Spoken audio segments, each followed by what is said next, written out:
Araideta mitapu gano pedora nude nya kuna Aipuc ne Karamoja ingareno ko kesde tojoka sa Ageun Atukonokin nede ponatari kesa irimor aiwei jirilo ikamara keda Aipuc Atukonokin na nyeza poni tegera lai jotuma no panyangara City Secondary School o district aloko tido ide beita irimori district na kere ludo Karamoja anoda ichori tunga chamu na Aipuc.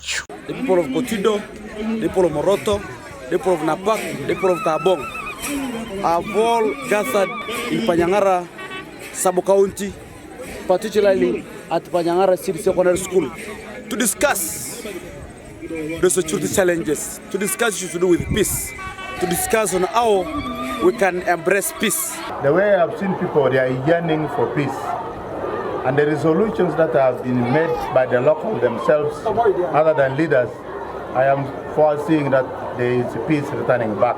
Ariamne tena soditi na ada jai Kotido nyesida nyara untitunga ludo Moroto Kabong Napak ito nileje to manakarenga itunga kesda poto chamuta Aipuc ido isumunto sebe epota ingaraki na weare ijirilo ito nedeja sina chanlo eronge jaso kitwi kone boko ido atoga yara ikrimite kezili kibo ikini akwa kezili akwa palato me kezili episke kezili bono rimito edo ala to makarmo jamanege. Let the government make these people of ours come with all their things like kettles. They meet together so that they promote what? They promote it. It's just a matter of bringing all these people together and sharing what they are going to share and do what they want. People have come up with a solution. One of the peace, the kind of cleansing, where they have said the Bakora, the Madeniko, they have to get the spear, they have to get the bullets, and they have to bury as a symbol that they are no longer do not want to have insecurity or to kill themselves anymore. Guns are coming from Sudan, guns are coming from Acholi region. That's the place where these warriors are now harmed. It was last time we collected 96%, but the 4%, which has the 4% which was remaining, has expanded. It has become now more than 40%. Engareno kolu kesda poti lipata pugan aiganga kesi noi ngunu ludo tem nara ikesi bere kope kwa nam egogo ngaiwe jiringoni la Aipuc. As the government has picked money for this disarmament, the government has picked money for disarmament. Higher the figure is 39 billion.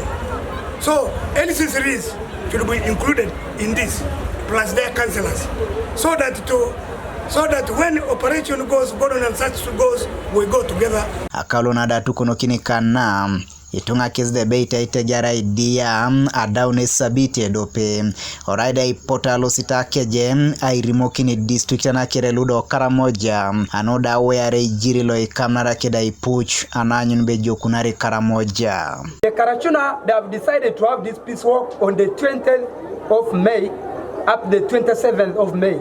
The peace walk is going to begin from Nadunget at Moroto district, then they will come up to Napak, that's Lopez sub-county, where they are going to sleep and discussing peace talks and also the artists and women groups. After that, the morning move up to Kalasarich. From Kalasarich, they will sleep there and they talk, discuss, singing and all those things. From Kalasarich, they walk up to Panyangara, where they are going to meet with the women youth groups in Kotido. Then the last day it is going to be at Loslang, where we shall have some prizes for these peace activists for all districts. We propose to have some funds as gifts for them to make sure that there will be those funds that should be used for communication, for sharing. Godfred Eyokum, TV East, Karamoja.